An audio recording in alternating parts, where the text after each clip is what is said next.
Le Seigneur soit avec vous. Évangile de Jésus-Christ selon Saint Luc. En ce temps-là, quelques Sadduciens, ceux qui soutenaient qu'il n'y a pas de résurrection, s'approchèrent de Jésus et l'interrogèrent. « Maître, Moïse nous a prescrit, si un homme a un frère qui meurt en laissant une épouse, mais pas d'enfant, elle doit épouser la veuve pour susciter une descendance à son frère. Or, il y avait 7 frères. Le premier se maria et mourut sans enfant. De même, le deuxième, puis le troisième, épousèrent la veuve. Et ainsi, tous les 7. Et il mourut, sans laisser d'enfant. Finalement, la femme mourut aussi. Eh bien, à la résurrection, cette femme, duquel d'entre eux sera-t-elle l'épouse, puisque les 7 l'ont eue pour épouse? Jésus leur répondit, « Les enfants de ce monde prennent femme et mari, mais ceux qui ont été jugés dignes d'avoir part au monde à venir et à la résurrection d'entre les morts ne prennent ni femme ni mari, car ils ne peuvent plus mourir, sont semblables aux anges, sont enfants de Dieu et enfants de la résurrection. Que les morts ressuscitent, Moïse lui-même le fait comprendre dans la récite de Boisson ardent. Quand il appelle le Seigneur le Dieu d'Abraham, d'Isaac et le Dieu de Jacob, il n'est pas le Dieu des morts, mais des vivants. Tous, en effet, vivent pour lui. Acclamons la parole du Seigneur. C'est vous.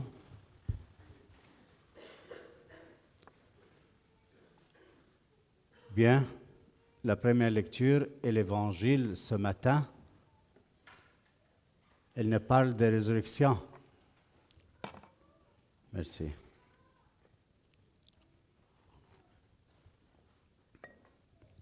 Les 7 jeunes Maccabiens, ils acceptent d'appliquer la parole de Dieu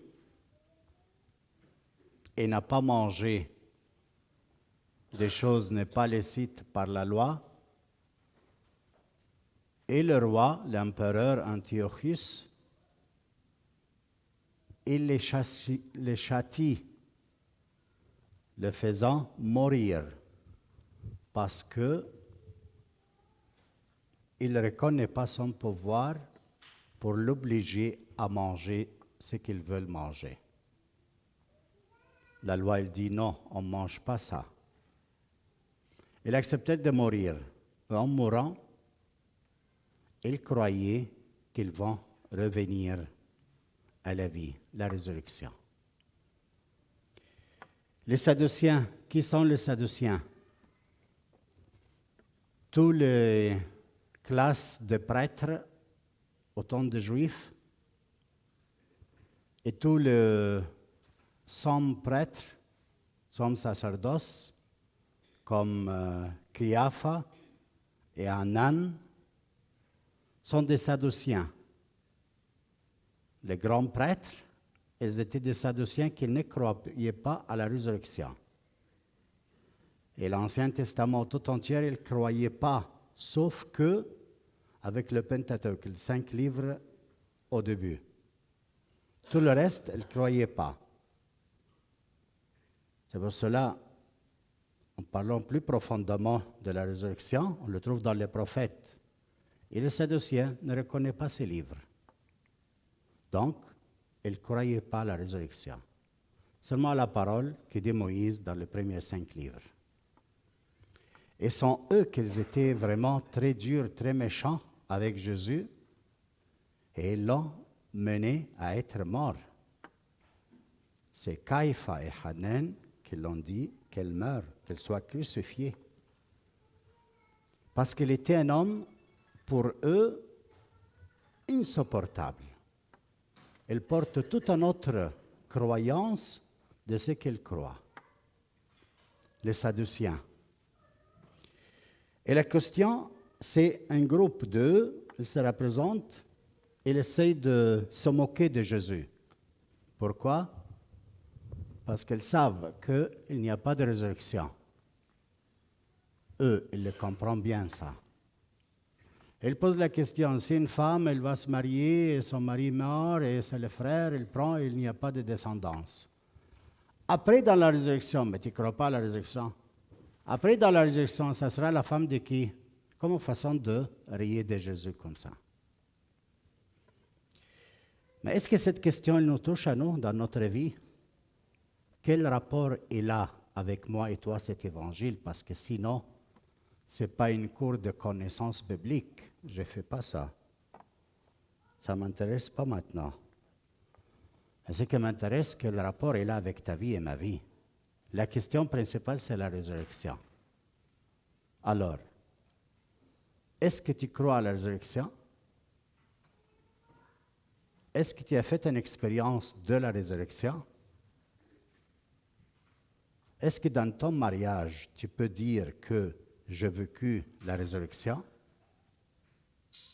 Dans ton rapport avec ta femme, avec ton fils, avec ta fille, avec les voisins, avec les paroissiens, tu peux dire que tu as vécu la résurrection? Qu'est-ce que c'est la résurrection alors?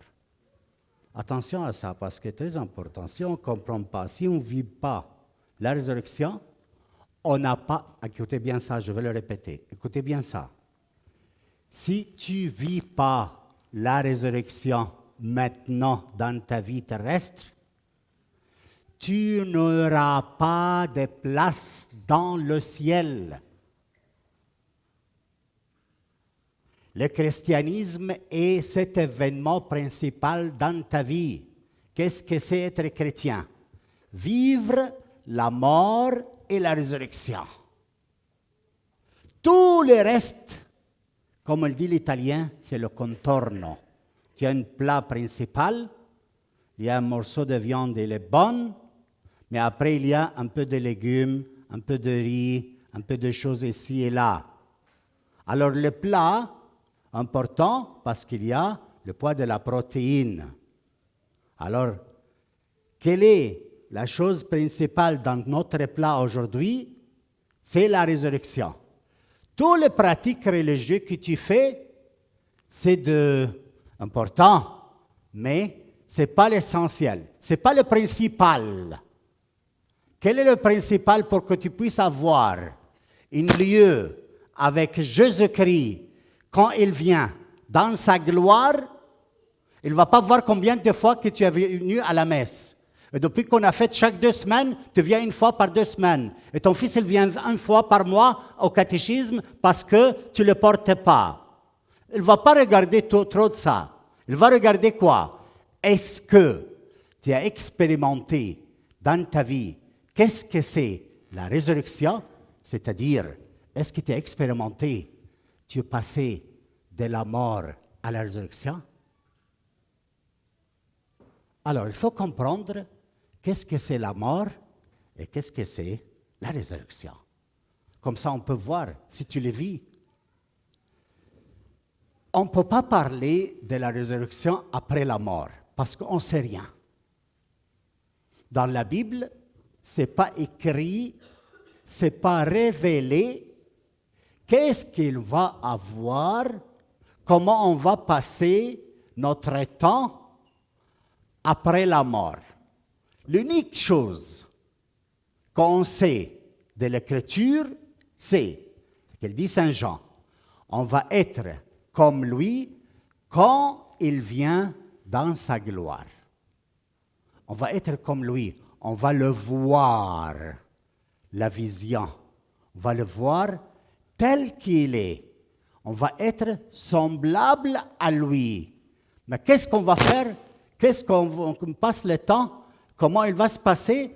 On ne sait rien. Inutile que tu restes avec tes enfants ou tu réfléchis et tu imagines qu'est-ce qu'on va avoir après la mort. Inutile. Parce que le maximum qui a été donné à nous de le connaître, c'est qu'on va être comme lui, tel qu'il est. Pour être comme lui, pour être tel qu'il est, il faut passer par des petites expériences, laquelle, aujourd'hui, dans notre quotidien. Expérience de quoi? De mort et de résurrection. Tu ne peux pas expérimenter la résurrection si tu ne passes pas par la mort. Et de quelle mort je parle? La mort ontologique. Je ne parle pas de la mort physique. Et qu'est-ce que c'est la mort ontologique? La mort de l'être. Tu le passes quand? Quand tu attends que quelqu'un t'aime et tu trouves qu'il ne t'aime pas, alors tu es déçu. Quand tu as des attentes vers ta femme, vers ton mari, vers un paroissien, vers le responsable de groupe, vers quelqu'un dans le travail, tu as des attentes qu'il va te donner ça, il va te faire ça. Il ne te fait rien. Quand tu penses qu'il y a quelqu'un qui va te donner une certaine estime, considération, et tu trouves le contraire. Quand tu n'es pas capable de pardonner quelqu'un, tu es dans la mort. Ça, c'est la mort ontologique. Alors, le moment que tu fais l'expérience de la mort, tu as deux attitudes, pas plus. Deux attitudes. Lesquelles? Ou tu refuses, tu n'acceptes pas cette situation, que ton mari il manque de je ne sais pas quoi, qu'il n'est pas gentil, qu'il ne répond pas à tes attentes, que ton fils s'est relevé contre toi, il te parle mal. Ou tu te révoltes, ou tu acceptes. Un de deux. Se révolter, c'est-à-dire tu n'as pas accepté la mort ontologique qui te cause cette situation. Ça, c'est révolter. Et qu'est-ce que c'est accepter? Dire à l'intérieur de toi, Seigneur, tu as raison. Si ma femme est contre moi, c'est parce que je manquais vers elle. Donne-moi d'accepter ce qu'il fait. Si ton fils se révolte contre toi, tu acceptes ça, c'est-à-dire, Seigneur, tu as raison. C'est à cause de mes péchés. C'est moi que je n'ai pas montré l'amour que tu m'as aimé à mon fils. C'est pour cela qu'il est contre moi. Tu n'accuses pas ton fils, ni ta femme, ni l'autre, même s'il est fautif. Même s'il est fautif contre toi, tu ne l'accuses pas. Mais tu dis, j'accepte, Seigneur. D'où vient ça? Est-ce que c'est Père Émile qui invente des choses? Non. Qu'est-ce qu'il a fait notre Seigneur Jésus-Christ? Sur la croix, il est accusé injustement des choses injustes, et lui qui est juste, il n'a pas fait rien du mal contre ses gangs. Et qu'est-ce qu'il fait? Il dit, attendez un moment, je veux vous expliquer que vous trompez de ce que vous dites contre moi. Non, ce n'est pas ça la vérité que je n'ai rien fait. Il n'a rien dit de ça. Qu'est-ce qu'il a fait, Jésus-Christ, notre Seigneur et notre Dieu et notre Sauveur? Qu'est-ce qu'il a fait? Il a accepté l'injustice tombée sur lui sans se défendre, comme il était vraiment fautif en ce qu'il accusait. Qui entend le monde, qu'est-ce qu'ils disent contre lui, il trouve que lui, il ne répond pas avec des déclarations qui montrent qu'il est juste, ils vont penser qu'il mérite cette accusation. Alors, qu'est-ce qu'il fait Jésus? Il accepte les accusations injustes. Il lui dit quoi? Il dit quoi? Seigneur, pardonne-leur ce qu'ils font. Ils ne savent pas ce qu'ils font. Qu'est-ce que ça veut dire? Ils trouvent des justifications pour ceux qui les font du mal, pour que Dieu le Père les pardonne. Ça, c'est accepter la mort. Qu'est-ce qu'il fait Jésus-Christ? Il meurt de soi. Et qu'est-ce que c'est mourir de toi? Quand ta femme t'accuse de choses que tu n'as pas faites, et tu as le même esprit de notre Seigneur Jésus-Christ, tu vas le répondre avec du mot bien quand il te fait de mal. Et tu ne vas pas aller derrière des justifications inutiles parce que tu es chrétien.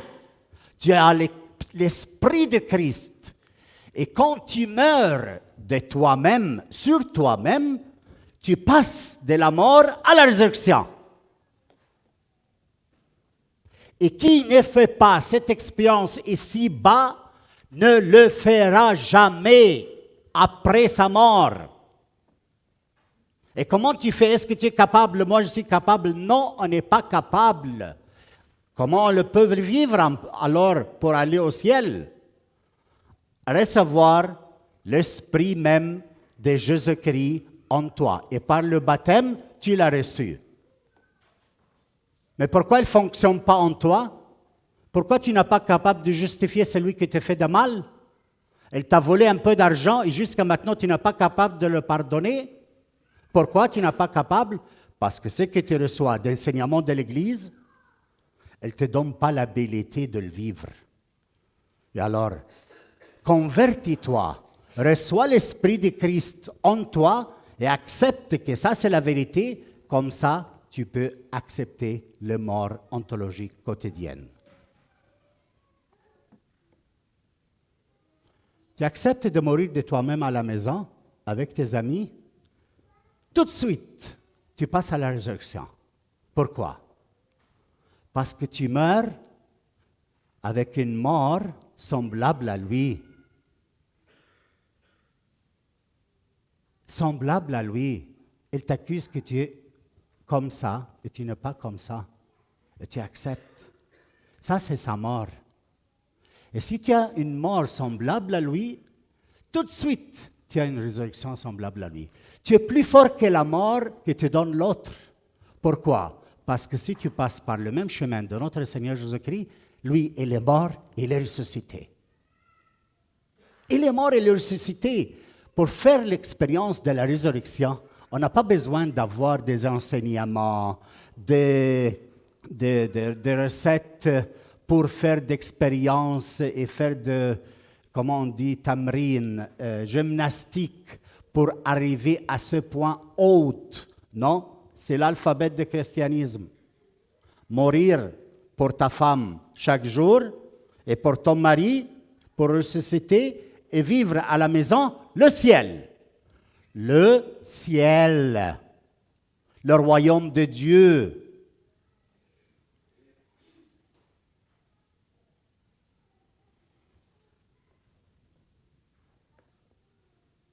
Est-ce que je suis clair? Mina, est-ce que je suis clair? Plus ou moins. J'espère que vous ne pensez pas que vous êtes capable de le faire. Alors, il faut prendre une attitude d'humilité. Seigneur, je ne suis pas capable de vivre une mort semblable à la tienne. Donne-moi ton esprit. Entre en prière, man.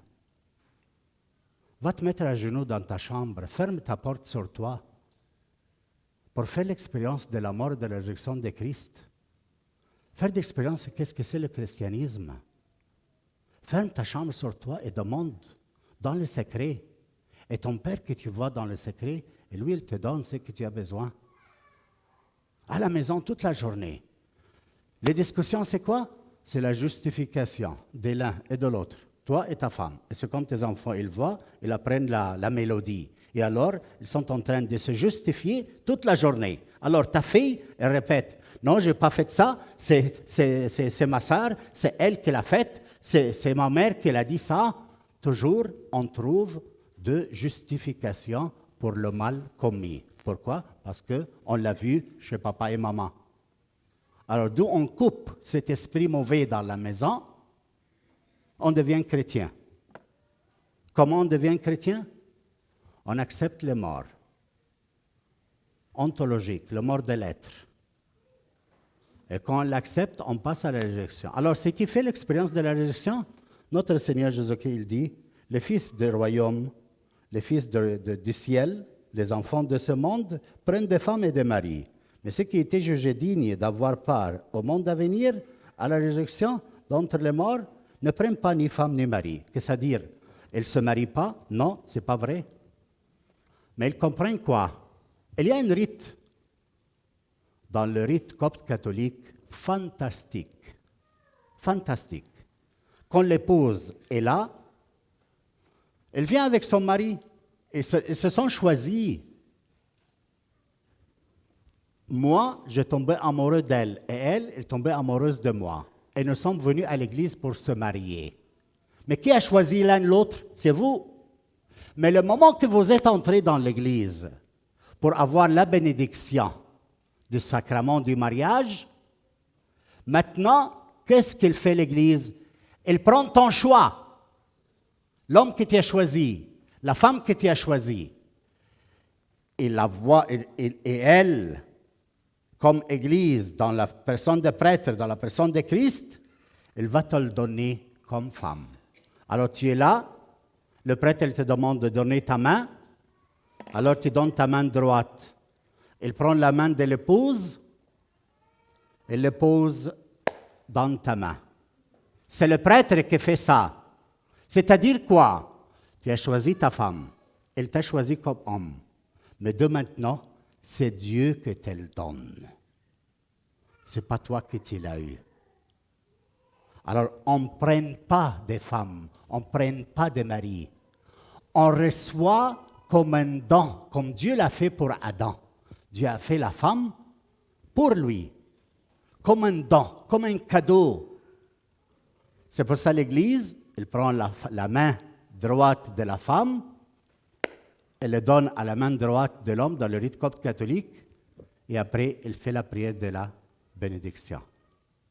Et qu'est-ce que ça veut dire ça? C'est le blablabla de la magie? Non, non. De maintenant, ce n'est pas toi qui l'as choisi, mais c'est Dieu qui te le donne.